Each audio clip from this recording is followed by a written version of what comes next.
শুভ সন্ধ্যা দর্শকবৃন্দ। মুর্শিদাবাদ যেন একেবারে স্কুল অফ স্ক্যান্ডালের লাইভ শো।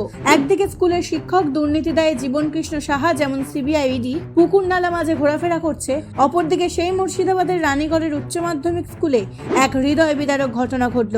ভারপ্রাপ্ত প্রধান শিক্ষকের মৃত্যু, আর এই ঘটনার পরেই গ্রেফতার হলেন স্কুল পরিচালনা সমিতির সভাপতি আইনাল হক। মানে স্কুল চালানোর দায়িত্ব যার কাঁধে, শেষ পর্যন্ত তাকেই পুলিশের ভ্যানে চড়তে হলো। কিন্তু এখানেই শেষ নয়, কিছুদিন আগেই 26,000 স্কুল শিক্ষকের চাকরি গেছে। ভাবুন, এতগুলো স্কুল শিক্ষক একসাথে বেকারত্বের বিশ্ববিদ্যালয়ের ছাত্র হয়ে গেলেন, যেন একসাথে 26,000 বোর্ডিং পাস কেটে সবাইকে চাকরির বিমানের বাইরে ফেলে দেওয়া হয়েছে। এখন রাজনীতিবিদদের বক্তব্য শুনলে মনে হয় তারা যেন ডিবেট ক্লাসে বসে আছেন। কেউ বলছেন এটা ন্যায় বিচার, আবার কেউ বলছেন শিক্ষকের প্রতি অন্যায়। কিন্তু শিক্ষকদের প্রশ্ন একটাই, আমাদের দোষ কোথায়? যেন এক অমানবিক কৌতুক। স্কুলের প্রধান শিক্ষক মারা গেলেন, সভাপতি গেলেন জেলে, 26,000 শিক্ষক হলো বেকার, আর বাকি রইল শিক্ষার্থীরা। তারা দাঁড়িয়ে আছে ক্লাসরুমে, বই হাতে নিয়ে ভাবছে, স্যার আসবেন তো, না এবার আমরাই ক্লাস চালাবো। দর্শকবৃন্দ, আজকে শিক্ষা, আমাদের শিক্ষা ব্যবস্থা এখন সত্যিই এক সিরিয়াস কমেডি। শিক্ষক যদি চাকরি হারান, প্রধান শিক্ষক যদি প্রাণ হারান,